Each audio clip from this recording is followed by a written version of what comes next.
നമ്മൾ മീനുകളെ വളർത്തുന്ന ഫിഷ് ടാങ്കുകളിൽ നിന്ന് അല്ലെങ്കിൽ അക്വേറിയങ്ങളിൽ നിന്ന് മീനുകൾ പുറത്തേക്ക് ചാടാനായിട്ട് ശ്രമിക്കാറുണ്ട്, അല്ലെങ്കിൽ പുറത്തേക്ക് ചാടിപ്പോകാനായിട്ടൊക്കെ അറ്റംപ്റ്റ് ചെയ്യുന്നത് നമ്മൾ കണ്ടിട്ടുണ്ട്. ഇങ്ങനെ മീനുകൾ ഫിഷ് ടാങ്കുകളിൽ നിന്ന് പുറത്തേക്ക് ചാടാനായിട്ട് അവർ ശ്രമിക്കുന്നുണ്ട് എന്നുണ്ടെങ്കിൽ അതിൻ്റെ പുറകിൽ കൃത്യമായിട്ടുള്ള കാരണങ്ങളുണ്ട്. അപ്പോൾ ഏതൊക്കെ കാരണങ്ങളാണ് എന്നുള്ളതാണ് നമ്മൾ ഈ വീഡിയോയിൽ ഇപ്പോൾ ഡിസ്കസ് ചെയ്യാനായിട്ട് പോണത്.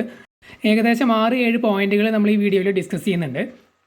ഇതിൽ ഒന്നാമത്തെ പോയിൻ്റായിട്ട് വരുന്നത് വളരെ മോശമായിട്ടുള്ള വാട്ടർ ക്വാളിറ്റിയാണ്. അതായത് വെള്ളം വല്ലാതെ മോശമായി കഴിഞ്ഞ് കഴിഞ്ഞാൽ പിന്നെ മീനുകൾക്ക് പെട്ടെന്ന് തന്നെ സ്ട്രെസ്സ് വരും, അവർ നല്ല രീതിയിൽ ഇറിറ്റേറ്റഡ് ആയിരിക്കും. വാട്ടർ ക്വാളിറ്റി എന്ന് പറയുമ്പോൾ പ്രധാനമായിട്ടും വെള്ളത്തിലുള്ള അമോണിയ, നൈട്രേറ്റ് ഇതിൻ്റെ ലെവൽ സ്പൈക്ക് ആവുകയാണെന്നുണ്ടെങ്കിൽ തീർച്ചയായിട്ടും മീനുകൾക്ക് സ്ട്രെസ്സ് വരും. ഈ ഒരു സാഹചര്യത്തിൽ ശുദ്ധമായിട്ടുള്ള വെള്ളം തേടിയിട്ടാണ് അവർ പുറത്തേക്ക് ചാടാനായിട്ട് ശ്രമിക്കുന്നത്. അതുകൊണ്ടാണ് നമ്മൾ പറയുന്നത് സ്ഥിരമായിട്ട് നമ്മൾ വാട്ടർ ചേഞ്ച് ചെയ്യണം എന്നുള്ളത്. സ്ഥിരമായിട്ടെന്ന് പറഞ്ഞു കഴിഞ്ഞാൽ വീക്കിലി ഒരു 30% വെള്ളം മാറ്റി കൊടുക്കുക എന്നുള്ളതൊക്കെ നമ്മൾ പറയാറുണ്ട്. നമ്മൾ മുമ്പ് പല വീഡിയോകളിലും പറഞ്ഞിട്ടുണ്ട്. അതുപോലെ തന്നെ വാട്ടർ ക്വാളിറ്റി റെഗുലറായിട്ട് നമ്മൾ ടെസ്റ്റ് കിറ്റുകൾ ഉപയോഗിച്ച് ചെക്ക് ചെയ്യുക, അതായത് അമോണിയ, നൈട്രേറ്റ് ഇത്തരം സംഭവങ്ങൾ. ഇനി മീനുകൾ ഈ ഫിഷ് ടാങ്കുകളിൽ നിന്ന് അല്ലെങ്കിൽ അക്വേറിയങ്ങളിൽ നിന്ന് പുറത്തേക്ക് ചാടാനായിട്ടുള്ള രണ്ടാമത്തെ പോയിന്റ് എന്ന് പറയുന്നത് വെള്ളത്തിലുള്ള ഓക്സിജൻ്റെ ലെവൽ കുറയുമ്പോഴാണ്. അപ്പോൾ ഫിഷ് ടാങ്കുകളിൽ നമ്മൾ പ്രോപ്പറായിട്ട് എയറേഷൻ കൊടുക്കുന്നില്ല എങ്കിൽ വെള്ളത്തിലുള്ള ഡിസോൾവ്ഡ് ഓക്സിജൻ്റെ അളവ് കുറയും. ആ ഒരു സമയത്ത് ഇവർക്ക് സഫോക്കേഷനാണ് അല്ലെങ്കിൽ ശ്വാസം മുട്ടുന്ന ആ ഒരു പ്രതീതിയാണ് ഉണ്ടാകുന്നത്. അപ്പോൾ ഇവർ ഓട്ടോമാറ്റിക്കലി ഫിഷ് ടാങ്കുകളിൽ നിന്ന് പുറത്തേക്ക് ചാടാനായിട്ടുള്ള ടെൻഡൻസി കാണിക്കും. അപ്പോൾ ഇതാണ് രണ്ടാമത്തെ പോയിന്റ്. ഇനി മൂന്നാമത്തെ പോയിന്റ് എന്ന് പറയുന്നത് നമ്മൾ അക്വേറിയത്തിലിടുന്ന മീനുകളുമായിട്ട് ബന്ധപ്പെട്ടതാണ്, അതായത് ടാങ്ക് മെയ്റ്റ്സ്. സ്യൂട്ടബിൾ ആയിട്ടുള്ള ടാങ്ക് മെയ്റ്റ്സിനെ മാത്രമാണ് നമ്മൾ ഒരുമിച്ചിടാനായിട്ട് പാടുള്ളത്. അതായത് കമ്മ്യൂണിറ്റി അക്വേറിയങ്ങളിലൊക്കെ നമ്മൾ പലതരത്തിലുള്ള മീനുകളെ ഒരുമിച്ചിടാറുണ്ട്. അപ്പോൾ പരസ്പരം ഒത്തുപോകുന്ന മീനുകളെ എല്ലാം നമ്മൾ ഇടുന്നതെന്നുണ്ടെങ്കിൽ ഇവർ അങ്ങോട്ടും ഇങ്ങോട്ടും കൊത്തുകൂടി പ്രശ്നമുണ്ടാക്കാനുള്ള സാധ്യത കൂടുതലാണ്. ഇത്തരം സാഹചര്യങ്ങളിൽ ഇപ്പോൾ സ്ട്രോങ് ആയിട്ടുള്ള മീൻ വീക്കായിട്ടുള്ള മീനെ കൊത്തി ഓടിക്കുന്ന ഒരു സാഹചര്യമാണെന്നുണ്ടെങ്കിൽ ആ വീക്കായിട്ടുള്ള മീൻ അക്വേറിയത്തിന് പുറത്തേക്ക് അല്ലെങ്കിൽ ഫിഷ് ടാങ്കിന് പുറത്തേക്ക് ചാടാനായിട്ടുള്ള സാഹചര്യം ഉണ്ടാവാറുണ്ട്. ഇതിപ്പോൾ പല മീനുകളെയും ഒരുമിച്ചിട്ടിട്ടുള്ള കമ്മ്യൂണിറ്റി ടാങ്കുകളിൽ മാത്രമല്ല, ഇപ്പോൾ സെയിം മീനാണെങ്കിൽ തന്നെ അതിനകത്ത് വലിപ്പ ചെറുപ്പം അനുസരിച്ചും ഫൈറ്റ് ഉണ്ടാവാറുണ്ട്, അല്ലെങ്കിൽ ചേസിങ് ഒക്കെ ഉണ്ടാവാറുണ്ട്. അതുപോലെ തന്നെ മീനുകളിൽ മെയിലും തമ്മിൽ ഫൈറ്റ് ഉണ്ടാവാറുണ്ട്. ഈ സാഹചര്യത്തിൽ വീക്കായിട്ടുള്ള മീൻ പുറത്തേക്ക് ചാടാനായിട്ട്, അതായത് വല്ലാതെ ഓടിച്ച് ബുദ്ധിമുട്ടിച്ച് കഴിയുമ്പോൾ അതിന് പുറത്തേക്ക് ചാടാനുള്ള ടെൻഡൻസി ഉണ്ടായിരിക്കും. അപ്പോൾ ഇതും ഒരു പോയിൻ്റാണ് മീനുകൾ പുറത്തേക്ക് ചാടാനായിട്ടുള്ളത്. അതുകൊണ്ട് നമ്മൾ ഫിഷ് ടാങ്കുകളിലേക്ക് മീനുകളെ ചൂസ് ചെയ്യുമ്പോൾ എഗ്രഷനും കാര്യങ്ങളൊക്കെ നോക്കിയിട്ട് സ്യൂട്ടബിൾ ആയിട്ടുള്ള ടാങ്ക് മെയ്റ്റ്സിനെ നോക്കിയിട്ട് ചൂസ് ചെയ്യുക.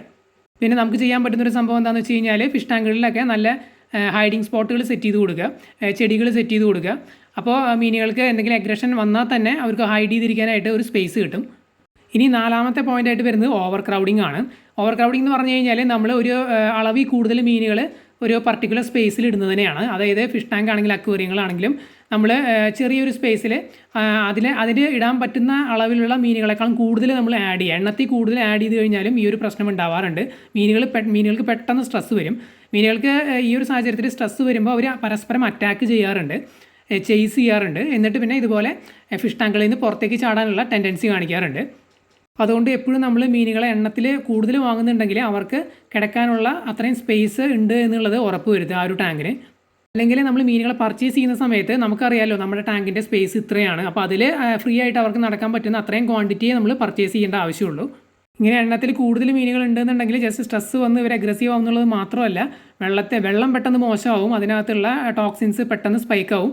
മാത്രമല്ല വെള്ളത്തിലുള്ള ഓക്സിജൻ പെട്ടെന്ന് തീരും എന്നുള്ളതാണ്. ഹെവി എയറേഷൻ തന്നെ കൊടുക്കേണ്ടി വരും.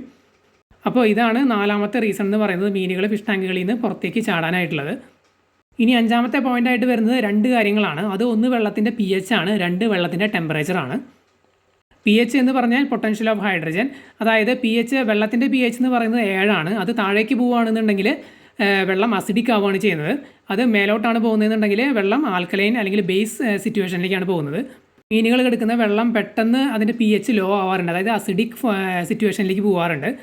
ഈ ഒരു സാഹചര്യത്തിൽ മീനുകൾക്ക് നല്ല രീതിയിൽ സ്ട്രെസ്സ് വരാൻ സാധ്യതയുണ്ട്. അപ്പോൾ നേരത്തെ പറഞ്ഞതുപോലെ ഫിഷ് ടാങ്കിൽ നിന്ന് എസ്കേപ്പ് ആവാനായിട്ട് അവർ നോക്കും. അതുപോലെ തന്നെ വെള്ളത്തിൻ്റെ ടെമ്പറേച്ചറിൽ ഇതേപോലെ പെട്ടെന്ന് ചൂട് വരിക അല്ലെങ്കിൽ പെട്ടെന്ന് കോൾഡ് ആവുക, അതുപോലുള്ള ടെമ്പറേച്ചർ ഷിഫ്റ്റുകൾ വന്നു കഴിഞ്ഞ് കഴിഞ്ഞാലും ഇവർക്ക് ആ ഒരു വെള്ളത്തിൽ നിൽക്കാനായിട്ടുള്ള ഒരു കപ്പാസിറ്റി ഉണ്ടാവില്ല, അവർ പുറത്തേക്ക് ചാടാനായിട്ട് ശ്രമിക്കും. അതുകൊണ്ട് pHും ടെമ്പറേച്ചറൊക്കെ കൃത്യമായിട്ട് അത് ചെക്ക് ചെയ്ത് അത് കറക്റ്റായിട്ടുള്ള ആ ഒരു pH ലെവലിൽ അല്ലെങ്കിൽ ടെമ്പറേച്ചറിൽ മെയിൻറ്റെയിൻ ചെയ്യാനായിട്ട് ശ്രമിക്കുക. ഇനി ആറാമത്തെ പോയിൻ്റായിട്ട് വരുന്നത് വളരെ സില്ലി ആയിട്ടുള്ളൊരു കാര്യമാണ്. അതെന്താണെന്ന് വെച്ച് കഴിഞ്ഞാൽ അത് നാച്ചുറലി ഇവർ ചാട്ടക്കാരായിരിക്കും. അല്ലാതെ അവർക്ക് പ്രത്യേകിച്ചൊരു റീസൺ ഒന്നും വേണമെന്നില്ല. ഈ പറഞ്ഞ പോലെ ഉള്ള വെള്ളത്തിൻ്റെ ക്വാളിറ്റിയോ ടെമ്പറേച്ചറോ pH ഒന്നും വേണമെന്നില്ല. അവർ നാച്ചുറലി ചാട്ടക്കാരായിരിക്കും.